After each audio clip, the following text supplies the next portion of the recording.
traumático como...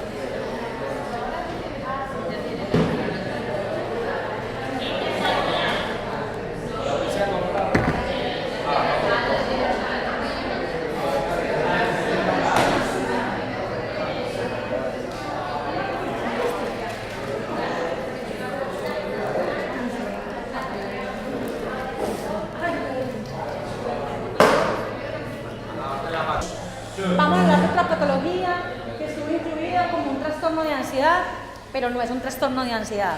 Se llama trastorno de estrés postraumático. Vamos pues. La palabra trauma proviene del griego y significa herida. Y la palabra estrés viene del inglés estrés, significa tensión. O sea, que es una tensión que produce una herida. Inicialmente fue descrita como neurosis traumática. Cada vez que ustedes vean la palabra neurosis, se refiere a lo que siempre se conoció como ansiedad. O sea, cuando empezó la enfermedad mental solamente se conocían las psicosis y las neurosis. ¿Sí? Ya sabemos que no solamente hay esas dos patologías. Entonces era una ansiedad traumática.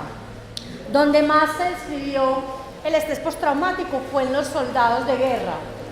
Entonces se les llamaba corazón de soldado, la neurosis del miedo, la neurosis del combate, el síndrome del campo de concentración o la conmoción del bombardeo, porque es la población que vive un estrés postraumático más contundente o más crónico. Muchos de ellos les toca pasar varias guerras o varios enfrentamientos y vivir fenómenos de reexperimentación del trauma. Ya en 1980 es cuando se le pone el nombre de la actualidad, trastorno de estrés postraumático. ¿Cómo se define? Es un trastorno psiquiátrico que describe la reacción psicológica que puede ocurrir en una persona que ha experimentado, oigan, o presenciado un acontecimiento que amenaza la vida, tales como desastres naturales, accidentes graves, incidentes terroristas, guerras, ataques personales violentos como la violación y la tortura. Oiga pues, vivido la amenaza o presenciado. Sí, hay gente que, no, pues yo vi que a un muchacho lo mataron delante de mí. A mí no me mataron, ¿cierto? A mí no me hirieron, pero yo lo vi todo. Hay veces, por continuidad, el trauma lo experimentan personas cercanas y tiene la misma afectación. En el estrés postraumático se da una serie de síntomas no específicos que aparecen en un individuo como consecuencia de la exposición al trauma, donde generalmente está amenazada la vida o riesgo de perder la integridad física, la percepción del miedo intenso y la incapacidad personal para afrontar el acontecimiento. Tenemos una clasificación según el tiempo de evolución. Los síntomas pueden ser agudos cuando la duración de los síntomas es menor de 3 meses. Crónicos, el estrés postraumático es crónico cuando es superior a 3 meses. Y hay una forma de expresión retardada entre el acontecimiento traumático y el inicio de los síntomas han pasado mínimo 6 meses. O sea, que no vayan a creer que es mentira cuando alguien les pueda decir, doctora, es que a mí el año pasado me violaron. Usted como que le va a decir, ah, no, ya. El año pasado, ¿qué vamos a hacer? Pues, ¿qué vamos a hacer? No, pues obviamente pues ya no se puede hacer muchas cosas legales, pero el estrés postraumático le pudo haber dado de expresión retardada. O sea, ya ha pasado más de un año y ella apenas está sacando los fenómenos de pesadillas, el afecto depresivo, el aislamiento social, la habitación fóbica, listo, para que crean que es posible, porque todos son como que pegados. Si me dice que le pasó ayer, entonces sí le creo. Si me dice que le pasó un año, no le pasó nada, es mentira. No, hay una forma de expresión retardada. Listo. Esto es muy importante, es lo que tienen que saber en el examen. Hay 1, 2, 3 y 4 fases del estrés postraumático. Tienen un orden, o sea, las tienen que aprender en orden. Lo primero que ocurre es el evento traumático. Lo que ocurre en el primer mes, o sea, los primeros 30 días después de un trauma, se llama reacción de estrés agudo. ojo, reacción de estrés agudo. Después del mes es cuando la persona entra en lo que nosotros llamamos un trastorno de estrés postraumático y tiene 4 fases. Reexperimentación del trauma. Segundo, evitación. Tercero, hiperactivación. Y cuarto, alteraciones negativas persistentes. Son las 4 fases por las que pasa un paciente después del trauma. Ustedes me van a decir, doctora, a mí me pasó un trauma y no hice ninguna de esas.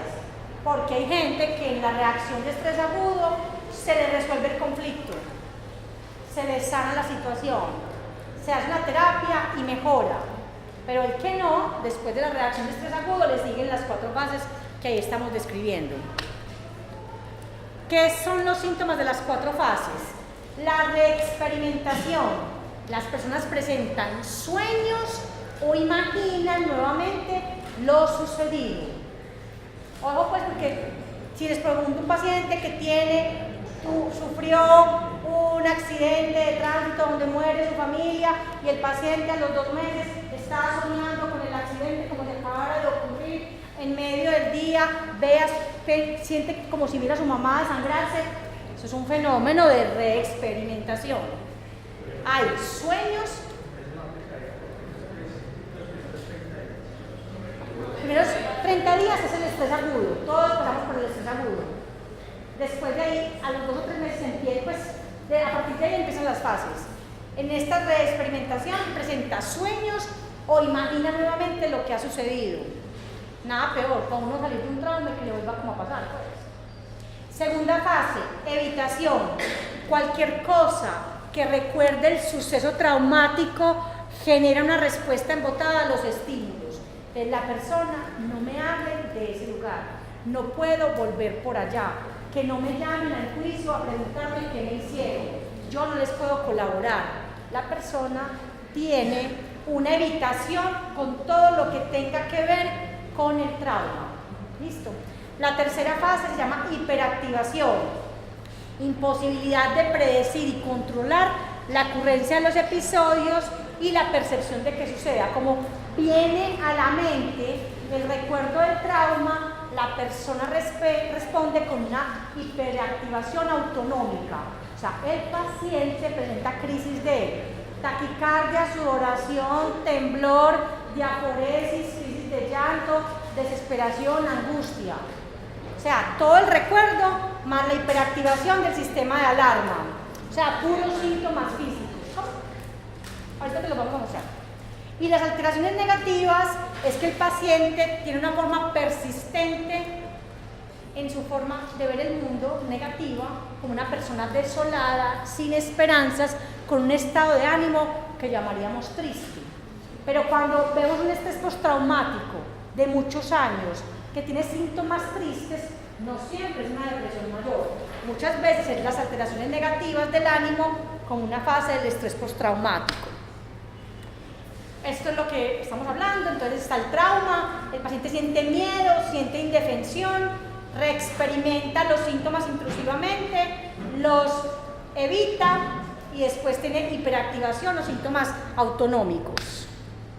Vamos a hablar de cada fase. Reexperimentación. ¿Qué síntomas tiene?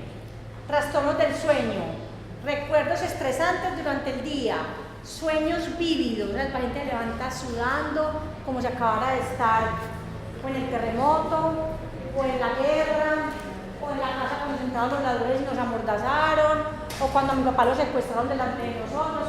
Y acuérdense que el estrés postraumático tiene muchas formas de presentación. De hecho, nuestro país tiene una estadística muy alta de estrés postraumático.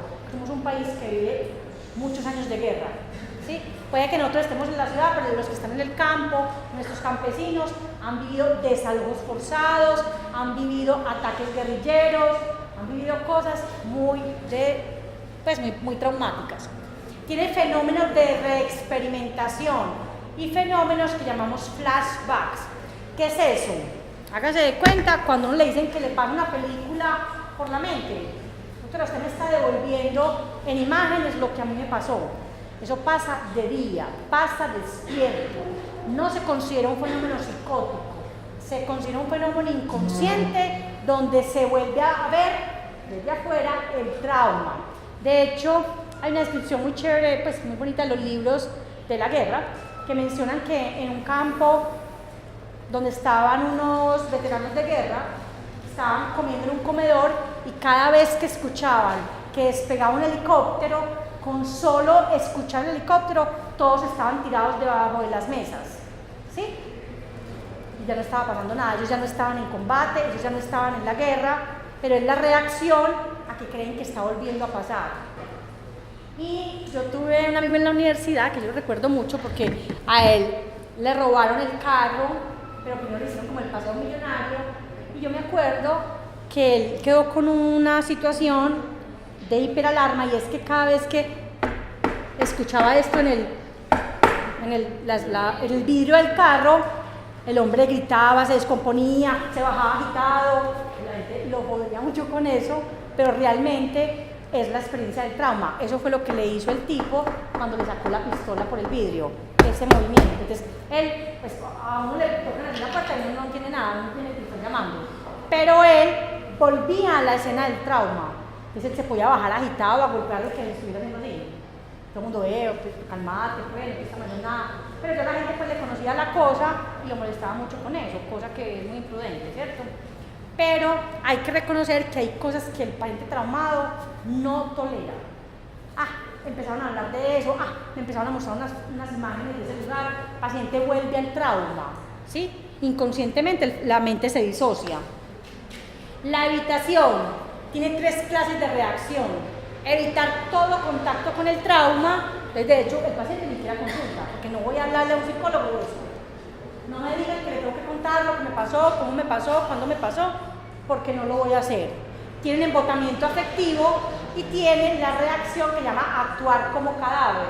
Hay muchos soldados que han sobrevivido en las guerras porque se quedan en el sitio de la guerra tirados ahí, pero están vivos, pero parecen muertos, ¿sí? Están en una fase de estrés postraumático. Los victimarios pues no saben que está vivo, parece muerto, ¿cierto? Pasa una semana, lo rescatan y donde estaba vivo, ¿sí? Se quedan inmóviles, ¿sí? De esa expresión de actuar como cadáver es donde algunas películas sacan que entraron a la casa, van a matar a los papás y que meten al niño en un cajón, y que el niño se queda en un closet y que no vuelve a salir. Eso no le pasa a nadie, pues, porque uno diría, los niños son los que primero salen, si escuchan ruidos, si escuchan armas, si escuchan gritos. Pues el que actúa como cadáver sí, se queda purista, se queda perplejo, ve la escena del crimen y no hace nada. O sea, no hay ninguna sensación emotiva frente al trauma. O sea, a mí te pasa un trauma en este momento, esto se desploma, por ejemplo, y tú ves a tus compañeros muertos, sales corriendo del edificio y tú quedas vivo, tú tienes un trauma. Tienes un mes para hacer una reacción de duelo y de miedo, donde te puedes o sanar o entrar en la enfermedad. Si entras en la enfermedad vas a empezar a tener pesadillas, como si acabara de ocurrir el desplome de este edificio. Empiezas a ver las caras de tus compañeros muertos, empiezas a ver que te aparecen de día, ¿sí? Empiezas a recordar todos los sucesos, y eso te empieza a generar un experimento del trauma. Y cuando te preguntamos, hola, ¿cómo te encuentras? No sé, o sea, tenemos unas días triste, con mucho temor, angustiado, ya dices que no sabes, que no sientes nada, no sientes ni alegría, ni tristeza. O sea, el embotamiento es no tener ninguna emoción, las emociones están congeladas, ¿sí? Tienen incluso una disociación con amnesia. Por eso es muy frecuente que cuando los abogados a una persona que ha vivido tortura o la han sacado de un secuestro o ha habido una violación, pónganle pues que la llevan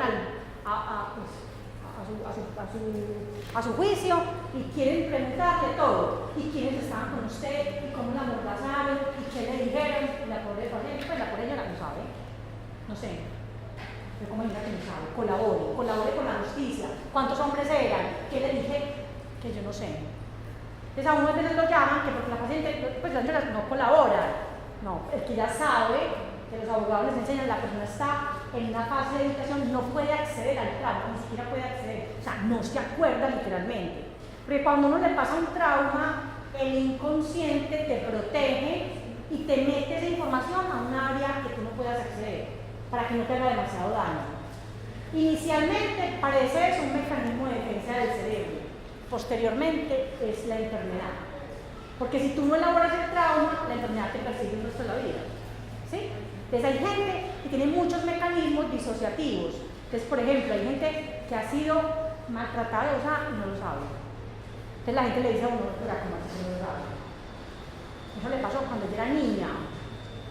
Solamente con procesos de regresión, con procesos de hipnosis, con procesos psicoanalíticos, a la gente se le sacaba eso. Entonces la gente se levantaba, pero ahora porque no hace mucho psicoanálisis, pero ni mucha hipnosis, o no para todo. Cuando antes se hacía eso, los pacientes se levantaban agitados, recordaban, sí, cuando yo lo pero eso no me acordaba. Uno no sabe si es mejor o peor, pero hace parte de la sanación, que la persona vuelva el trauma al consciente, para que en el consciente se pueda sanar. ¿Listo?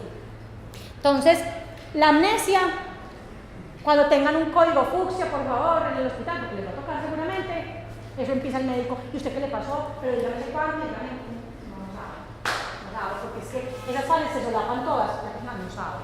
O la persona va a consultar después de que le pasó eso hace 3 meses.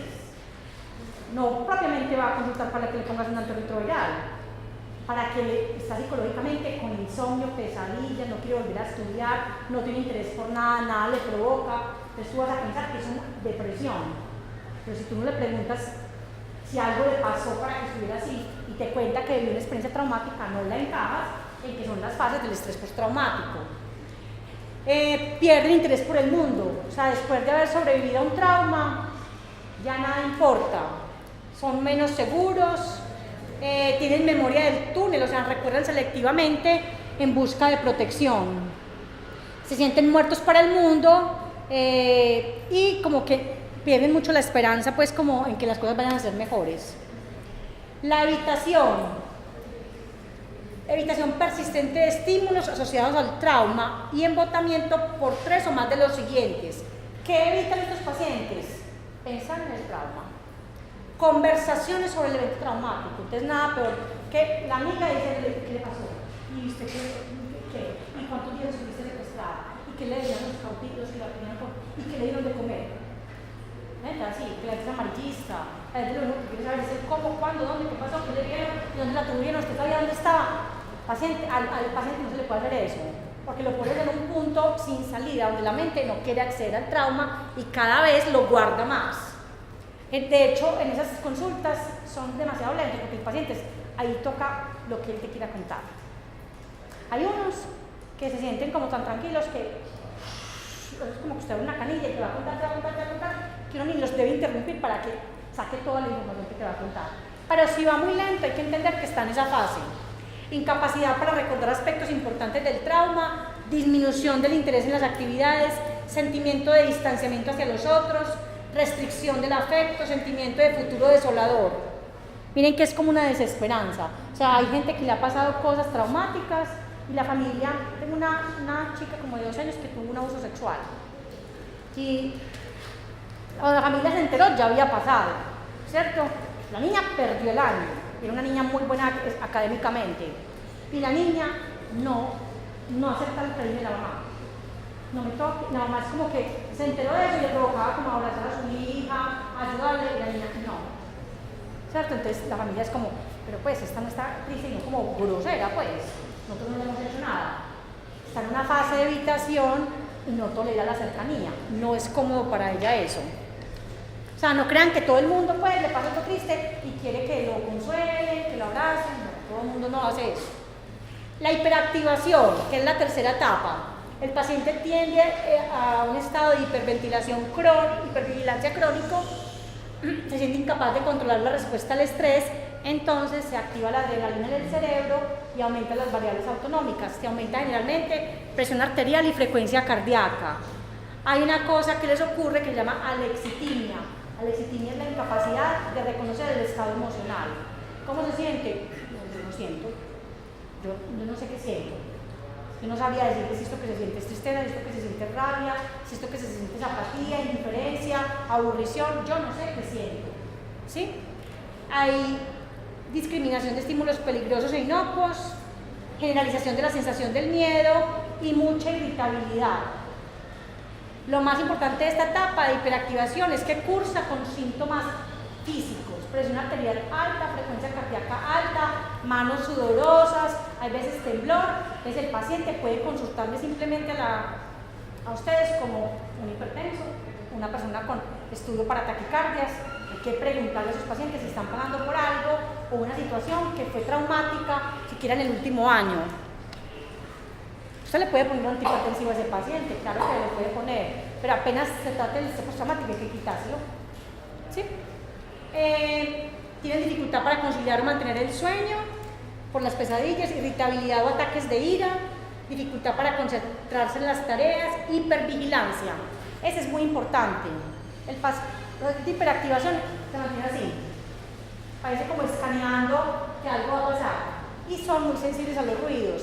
Doctora, si tiran una puerta, yo me pongo como el demonio, porque no puedo escuchar eso, no puedo escuchar que alguien hable duro, no puedo escuchar que alguien mueva una silla. O sea, todos los sonidos agudos, fuertes, son para mí algo que perturba y que enoja. Y tienen la respuesta exagerada del sobresalto, que es lo que les explicaba. Un toque así, doctora, ¿qué pasó? Pues nada, pues un ruido, ¿cierto? O alguien llega por detrás y, hola, estaba ahí, ¿cierto? La respuesta del sobresalto es muy exagerada. Muchos tipos de catástrofes pueden producir estrés postraumático. Posiblemente la parte peor la llevan los que presencian el acto o los que estuvieron en el incidente y no fallecieron y vieron ahí morir gente desconocida, pero también sus propios familiares. Las alteraciones negativas, la incapacidad para experimentar emociones positivas, o sea que el paciente tiene incapacidad de sentir felicidad, satisfacción, amor, intimidad, ternura. Entonces, hay muchos pacientes con estrés postraumáticos que se dan cuenta que se tiene una roca al lado, no sienten, no quieren, no aman, no agradecen. Yo tengo en consulta un muchacho que tenía una novia hace 2 años, salió una noche con ella, él dice que él no estaba tomado, ¿sí? Y se le atravesó un camión. Ellos se cayeron debajo del camión y la novia se decapitó en el camión. Ella pues obviamente murió inmediatamente y a él no le pasó ni un rasguño, pero ni uno.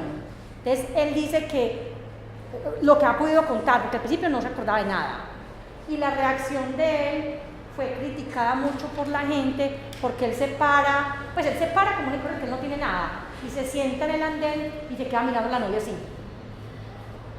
Entonces la gente, cuando llega la familia de ella y todo, a él lo atacaron mucho, de que ella dijera algo, de que dijera algo, o sea, era una reacción como de perplejidad. Él no hizo nada, a él no lo demandaron por la muerte de ella, pero él recuerda que él fue al entierro y que muchos familiares, que él fue al entierro y que él se apareció así, y que miraba el cadáver. O sea, él ahora, recuerda, yo no sé, yo pasaba y yo miraba y nada más, yo veía a la gente. A ver, cuenta otra que estaba en una película, pero yo estaba en una película, yo miraba así la gente, yo no sentía ni tristeza, ni dolor, ni angustia, pero no dormía nada. Todas las noches así. Pero a tener las fases de pesadillas, empezó a tener el embotamiento afectivo. ¿Qué pasó? Pero ¿cómo fue lo del campo? Que todo el mundo va a preguntar, desde el tránsito, la familia, yo no sé, yo iba por mi carril, cuando yo me vi, el camión estaba encima. Pero, ¿diga algo más? No sé nada más. Es más, creo que tuvieron más reacciones. Lo del camión también fue muy impactante para ellos lo que pasó que para este muchacho. Al final, él se sale de la universidad, él era muy deportista, hacía crossfit de todo, no le gusta el deporte, no van a jugar fútbol con sus amigos, triste, desconcentrado, pues triste no, es como, ¿para qué el mundo? ¿Para qué vivir? Tampoco me quisiera, pues no, ya, el mundo no interesa, es un estado de desesperanza, insomnio. Entonces, ¿qué lo cogió? Se salió del estudio, estudiaba como una técnica, se quedó en la casa y se iba al parque a consumir marihuana. Entonces la familia lo lleva por su consumo de marihuana, ¿cierto? Cuando lo tratamos, no nos parecía un adicto a marihuana, sí tenía consumos, tenía un abuso, pero lo más llamativo fueron todas las fases por las que el tipo pasó. Ahora él está en tratamiento, lo vuelve a estudiar, dice que ejercicio no quiere hacer, sale con una persona, se mete en una nocturna, sale, va a su técnica con otros compañeros, pero todavía está en una fase de no siente nada, ¿cierto? Porque pasó mucho tiempo entre el suceso y la conexión con la solución que era el tratamiento, tanto psicológico. Incluso yo le decía, pero si tu familia te veía tan extraño y vos ni opinabas, ni llorabas, ni hacías cara de nada, ¿por qué no te llamaban del médico? Antes porque yo estaba muy calmado. Que antes que siquiera que el hijo de nosotros quedó muy calmado, porque eso fue uno enloquecese. Si él estaba con ella se mató cuando estaba con él, se mató de esa manera que le voló la cabeza, pues antes era para quedar loco, doctora. Cuando nosotros vimos que no quedó loco, nosotros dimos gracias a Dios que el muchacho había aguantado esa situación. Si la aguanta, o la aguanta en un estado postraumático. ¿Listo? El individuo sí puede experimentar emociones negativas, las negativas sí se mantienen, o sea, siente enojo, siente rabia, siente miedo, vergüenza, culpa, pero no siente alegría ni ternura, y persiste la creencia, expectativa negativa de sí mismo y del mundo. ¿Se podrían suicidar? Claro, se podrían suicidar, ¿cierto? Hay que tener en cuenta que podría ser una forma como empezar la autoeliminación del sujeto. La fijación del trauma. ¿Qué se cree que pasa para que la persona, o sea, a muchas personas les pasan traumas? Entonces los científicos y los de neurociencias han buscado por qué estos cerebros solucionaron su trauma. Estos se enfermaron un poquito, pero ya. Y estos se quedaron enfermos, se quedaron con estrés postraumático. Y parece que lo que le ocurre a algunos cerebros es que no se encuentran mecanismos de cicatrización, o sea, fracasa la forma como se repara la situación traumática. O sea, así como a uno se le repara el cuerpo, o sea, usted tiene una herida, un pelón, una fractura, ¿cierto? Le sale sangre, se le pierde la piel, y hay que curarle para que le cicatrice. Así es el cerebro. El cerebro tiene una herida, un impacto, ¿sí? Un hueco, un descosido, pues una cosa que el paciente no puede digerir, y si no se sana, no se afronta, no se cura, se queda así. El evento nunca llega a adquirir la calidad de pasado. Eso es lo más grave que le puede pasar a una persona. Cada vez que yo tengo un trauma, mi trauma tiene que pasar al pasado, porque ya pasó, ¿sí? Eso es por una alteración que sufren los pacientes con trauma, el hipocampo. El trauma pues es en el cerebro, pero solo la experiencia vívida del trauma puede hacer que el hipocampo de mi cerebro no quiera guardar la información. Si el hipocampo no quiere guardar la información, me queda en el presente. Entonces yo pensando que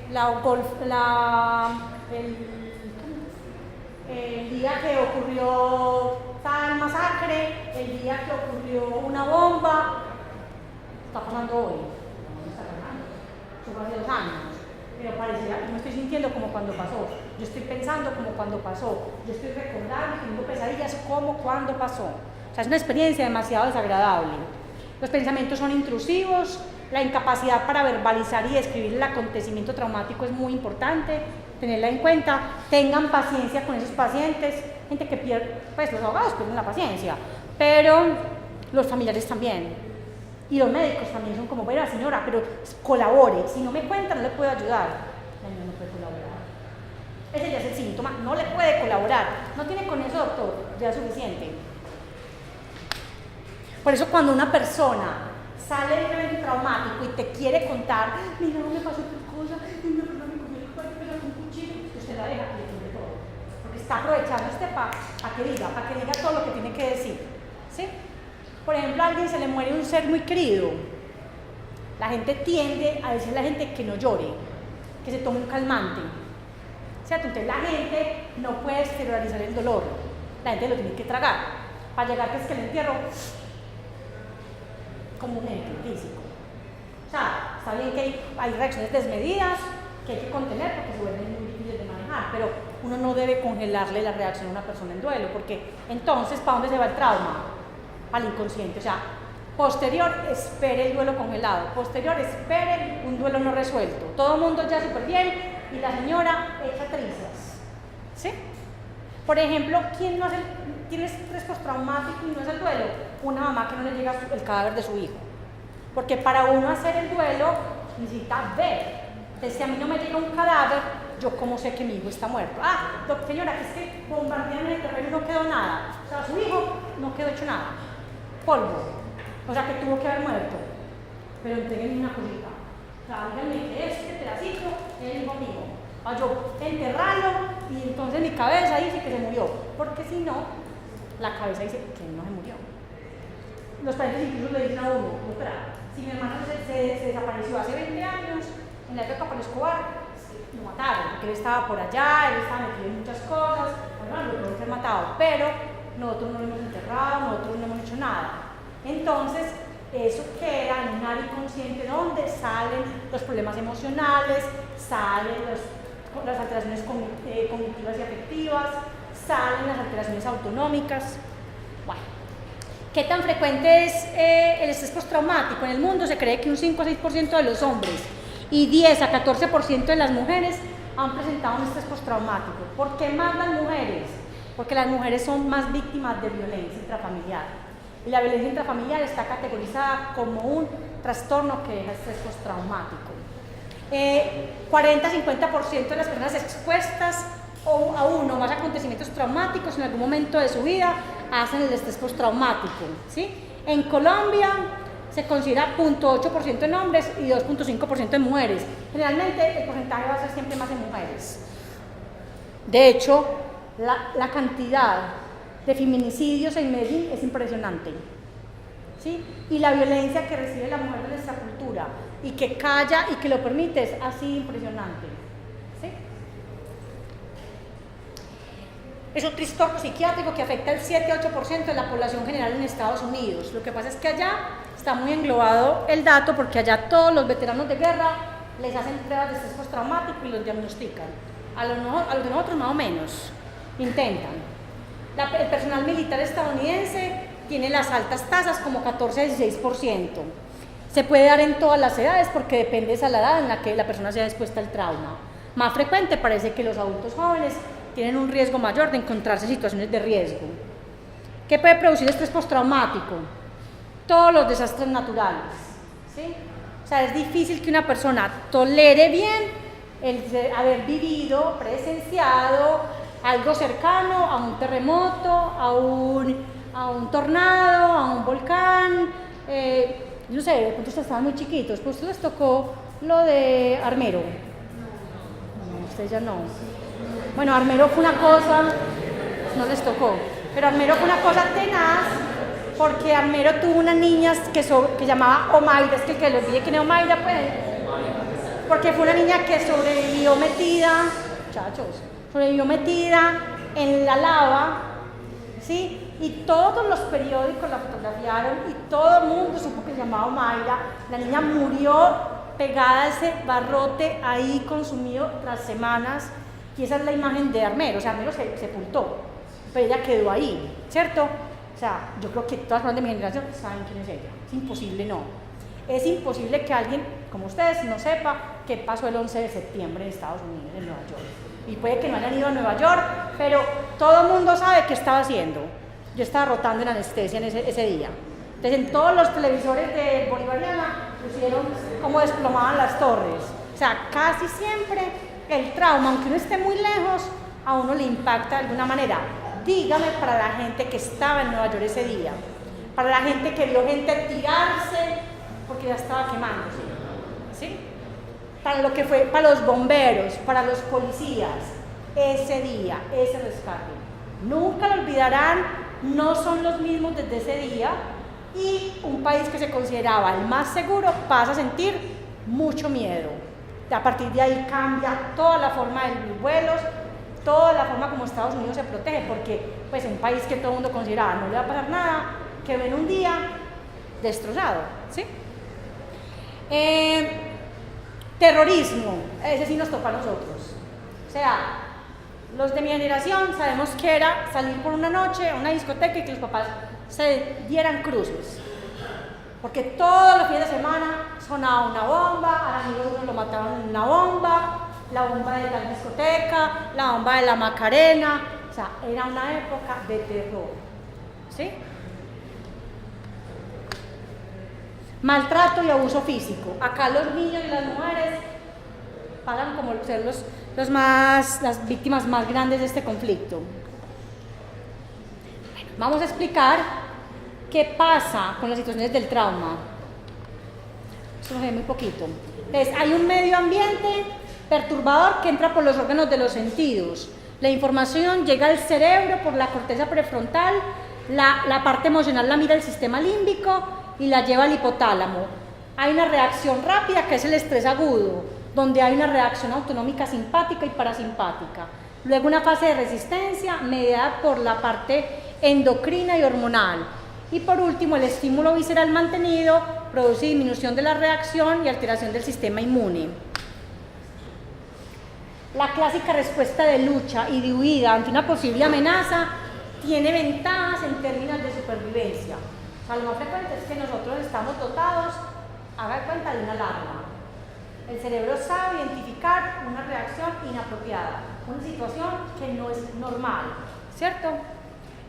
Pero la capacidad de huir de ese estímulo o de buscar protección depende de cada uno.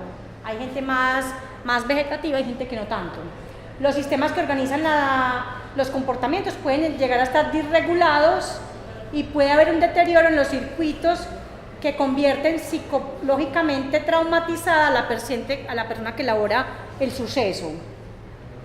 El sistema endocrino, como ya les dije, emite unas guías, pues unas señales referentes al temor. Los factores endocrinos, sobre todo la regulación del cortisol como hormona del estrés, realmente está alto, pero ustedes saben que un poquito de cortisol está bien. Pero cuando se mantienen niveles muy altos de cortisol, lo que ocurre es una catástrofe a nivel del cuerpo, porque todos los órganos funcionan con estrés y la persona se desgasta en esa reacción de estrés.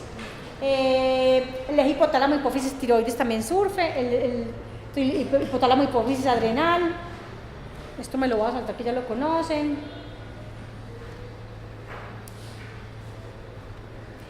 Aquí sí me parte una parte importante. La serotonina, su metabolito que es el 5-HT, está alterada, puede contribuir a que los síntomas de hipervigilancia, de seguir pendiente del trauma, sean evidentes, el paciente tenga sobresalto, impulsividad y recuerdos intrusos del trauma. ¿Por qué les recuerdo eso? Porque ahorita vamos a ver que el estrés postraumático también usa medicamentos serotoninérgicos. El más usado es la sertralina, es el que más estudios tiene. El GABA, sabemos que es el neurotransmisor inhibitorio, ¿cierto? Tiene profundos efectos ansiolíticos y amortigua el comportamiento y la respuesta fisiológica al estrés. Entonces es muy frecuente que yo tenga que producirle a mi paciente unos efectos ansiolíticos con benzodiazepinas, aumentándole el sistema GABAérgico cuando está experimentando un trauma. Bueno. La amígdala, ¿qué función tiene la amígdala en el trauma? Acuérdense que la amígdala hace parte del sistema límbico. Es el papel crítico en los elementos emocionales del comportamiento. Es la que asocia el aprendizaje del miedo y la respuesta automática. Yo a mis pacientes les digo que la amígdala es como uno tener un vigilante en la cabeza. ¿Por qué no tiene un vigilante? Ustedes ya saben que se llama vigilante, se llama amígdala. ¿Qué hace un vigilante? Se para en una puerta, ¿usted para dónde va? ¿Y usted qué? ¿Usted qué hace? ¿Usted a dónde tiene que ir? O sea, la amígdala tiene la función de recibir la información y decir, esto es un estímulo normal, este es un estímulo estresor, este es un estímulo negativo, este es un estímulo agradable. Entonces, como ella le da la resonancia efectiva a cada estímulo, le dice, siga, quédese ahí. Si se le pasa a la amígdala, pues, un terremoto, una violación, un secuestro, entonces él simplemente lo que hace es activar el sistema de alarma. O sea, se me entró el ladrón, se me entró el conflicto. Apretada la amígdala, todo el cerebro sabe que está en caos, que ya se entró. Entonces ya no hay sino que responder al trauma. Sí, o sea que la amígdala es muy importante porque la amígdala está implicada en el estrés postraumático y está implicada en el trastorno de pánico como tal. ¿Sí?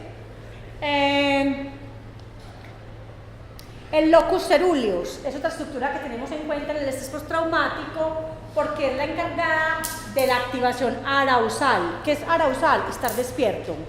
Ustedes no van a encontrar un paciente traumatizado que pueda dormir. Es que, doctora, yo no puedo cerrar los ojos. Es que yo toda la noche estoy así. Es que todas las tardes yo estoy caminando de un lado para otro como esperando que ya va a ocurrir una cosa mala. Si está muy activado el estado arousal, es porque el locus ceruleus le está mandando un mensaje a esa persona de que, oye, si te dormiste, ahora va a pasar. O sea, la experiencia del trauma es que usted aprenda algo para que no le vuelva a pasar, ¿cierto? La experiencia del trauma se la describen en uno de los libros de la forma primitiva. ¿Cómo hacía el hombre de las cavernas? Venía un tigre, y ella reconocía, pues el que tenga los colmillos así, tiene rayas, él me va a comer y me va a devorar. Tengo que subir un palo, tengo que coger una flecha para matarlo, tengo que salir corriendo. Bueno, yo dormirme en medio de una selva, el tigre me va a devorar. Entonces, la experiencia del trauma tiene como una sensatez de qué es lo que hay que hacer, pero como el trauma ya no puedes hacer tú nada con él, ya pasó, es que ya me cayó la casa, es que ya me sacaron con una escopeta, es que ya me mataron a mi papá en mi propia casa, yo ya viví la situación, no me queda sino enfrentar las situaciones que quedan desde biológicamente hasta psicológicamente. Esta hiperactivación del locus cerúleo tiene fibras que van por la médula a múltiples estructuras corticales y subcorticales, tálamo, hipotálamo, hipocampo, amígdala y corteza. Entonces el trauma no es tan sencillo como decirle a alguien, ay mija, supérelo. No, porque es que tiene muchos cambios neurobiológicos que el sujeto no puede controlar. ¿Estamos o no estamos? Entonces el rol del hiperarousal lo hace el locus cerúleo, aumentando la sensibilidad a los estímulos novedosos, relación con liberación de norepinefrina y la consolidación en la memoria, aumentos de recuerdo de memoria emocional, las anomalías del sistema noradrenérgico con la memoria intrusiva y los fenómenos de flashback. O sea, si yo tengo mi estado arousal activo, voy a traer los recuerdos inconscientes de atrás, ¿sí? Y la vía que me lo va a permitir traer es la vía noradrenérgica, ¿sí? La vía que me va a permitir estar hipervigilante con los pues la reacción del sobresalto, el impulso, es la vía serotoninérgica. Y la vía que me va a hacer que sienta miedo y que reconozca el estímulo como peligroso se llama la amígdala. ¿Listo? ¿Qué hace el hipocampo entonces? Es el encargado de la memoria. Entonces en los pacientes traumatizados hay una fragmentación de la memoria declarativa. Parte del sistema límbico con un papel primordial en la respuesta del estrés, o sea, como ya la amígdala y el sistema límbico están caotizados, entonces ya la información que le transmiten al hipocampo es muy fragmentada. El comportamiento principal es convertir los recuerdos de corto plazo, después en largo plazo y después en pasado. Eso es lo que tiene alterado el paciente con estrés postraumático. Entonces, mira, hay gente que tuvo un combate, perdió una pierna hace 10 años. Entonces, uno piensa, hace 6 años ya. No duerme, no come bien, no se siente feliz, es un ser que no siente emociones, no le provoca nada, no se concentra con nada, todo el tiempo recuerda que tiene pesadillas. 10 años atrás, entre más se demore en tratar el estrés postraumático, más es imposible tratarlo. O sea, hay que cogerlo los primeros meses si uno quiere que la persona no va a olvidar, porque pues no les va a olvidar nunca, pero vuelva a estar estable médicamente. Me va a faltar esto. Aquí lo mismo, explicando cómo es la amnesia traumática. Aquí les hago la redacción del temor y las vías implicadas, que ya se las escribí hoy. Ahí se las dejo para que todos las tengan.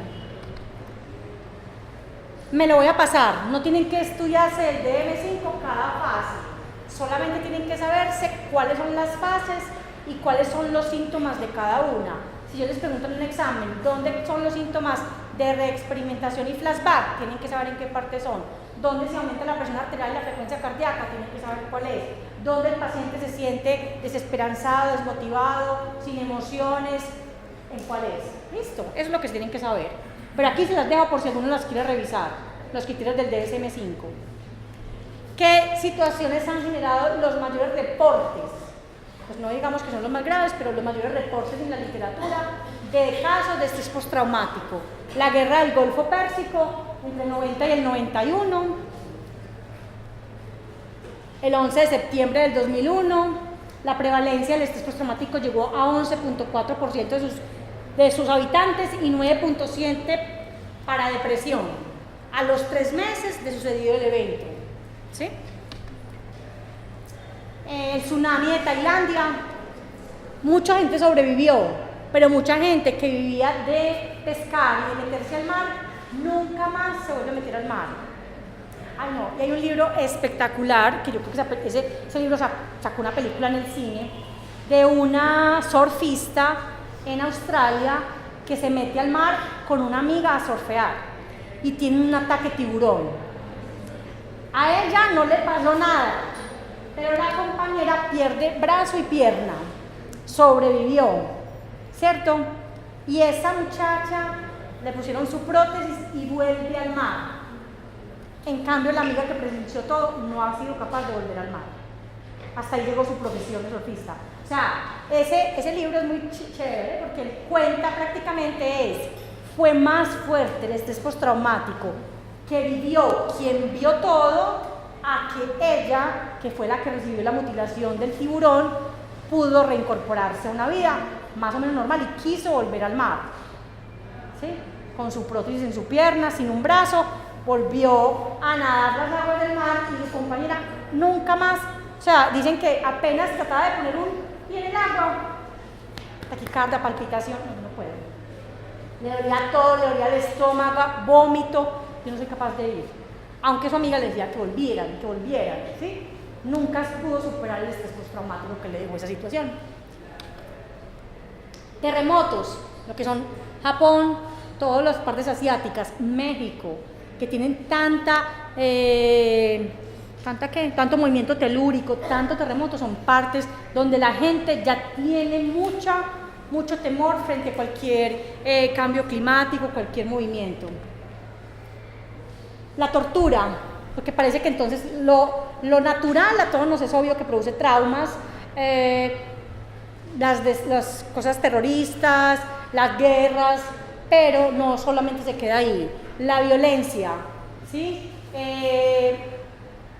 Causada intencionalmente, golpes físicos, quemaduras, electrocución, asfixia, las que han recibido quemaduras con ácidos, todas son pacientes que les cuesta recuperar su vida, ¿sí?